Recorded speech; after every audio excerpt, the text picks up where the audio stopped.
सीटें भी बढ़ाएंगे और वोट प्रतिशत भी हमारा बढ़ेगा। और इसका सबसे बड़ा परिचायक है कि यहां पर जिस कांग्रेस पार्टी के ऑर्गेनाइजेशनल कैडर के सैकड़ों लोगों की हत्या कम्युनिस्ट शासन में हो गई थी, वो कांग्रेस पार्टी ने बहुत कम सीटें लेकर कम्युनिस्टों के साथ समाधान किया है। और जो कम्युनिस्ट पार्टी कभी त्रिपुरा में किसी के साथ नहीं जाती थी, वो कम्युनिस्ट पार्टी ने भी कांग्रेस के साथ समाधान किया है। इसका मतलब है वो दोनों ये बात को स्वीकार कर चुके हैं कि हम अकेले भारतीय जनता पार्टी को नहीं हरा सकते, और ये हमारे लिए बहुत अच्छी पोजीशन है। मैं मानता हूं कि हम त्रिपुरा में हम अब तक का हमारा सबसे अच्छा परिणाम इस बार लेकर आएंगे। तो ये अगर गठबंधन तय है, तो जब गठबंधन इस तरह बन रहा है कि कांग्रेस, लेफ्ट पार्टीज, मतलब everybody get together to defeat BJP, ये एक सोची समझी अगर रणनीति है, तो क्या ये आप समझते हैं इसके लिए एक it's a big challenge for the BJP? देखिए, आप पत्रकार हैं इसलिए इस तरह से सोच रही है स्मिता जी। मैं मेरी पार्टी का कार्यकर्ता हूं, मैं इसको अलग दृष्टिकोण से देखता हूं।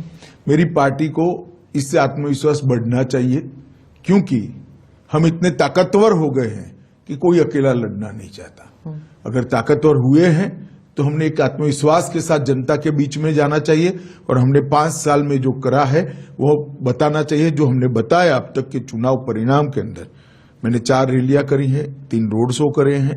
मैं आपको बताता हूं कि आज का रोड शो का जो दृश्य मैंने देखा है, मैं कई बार त्रिपुरा है, पार्टी अध्यक्ष के नाते भी आया हूं, कैंपेन में भी आया हूं, गृह मंत्री के नाते भी आया हूं, और चुनाव के बगैर भी आया हूं, मगर ऐसा दृश्य मैंने मेरे जीवन में नहीं देखा। जी, वो मैंने देखा, भीड़ बहुत थी।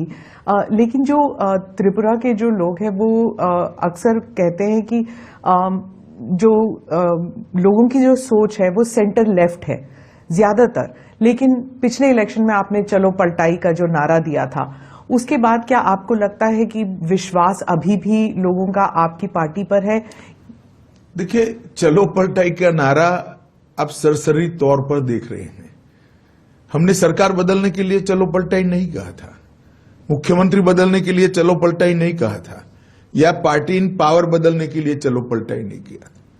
हमने चलो पलटाई का नारा त्रिपुरा की स्थिति बदलने के लिए दिया था, और आज हमने स्थिति को बदला है। जैसे मैं आपको बताता हूं, आमतौर पर सरकारी कर्मचारियों के लिए वामपंथी दलों से बहुत सारी अपेक्षाएं होती हैं। यहां पर कई सालों से वामपंथी दल सरकार में था, 5वां पे कमीशन इनको तनख्वाह में दिया जाता था। हमने आने के बाद 7वें पे कमीशन को देने का काम किया, और बजट भी अच्छे करे हैं, फिस्कल डेफिसिट बढ़ाए बगैर, तो रेवेन्यू जनरेट हुई। इसके साथ साथ हमने हिंसा को समाप्त करने का वादा किया था, और हमने हिंसा को समाप्त किया है।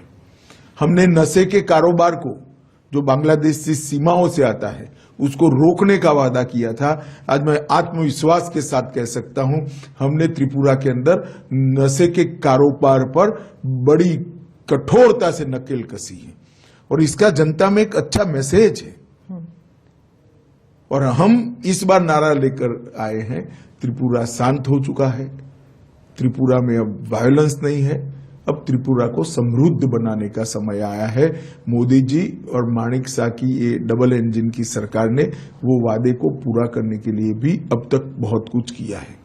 पहले विप्लव देव जी ने किया, अब माणिक शाह जी कर रहे हैं, और मोदी जी का जो केंद्र से गरीब कल्याण का थ्रस्ट है, वो गांव तक परकोलेट हुआ है। अब माणिक जी और विप्लव जी को आपने जो चेंज किया, उससे एक इमेज भी जाता है कि कंट्रोल सब दिल्ली से होता है।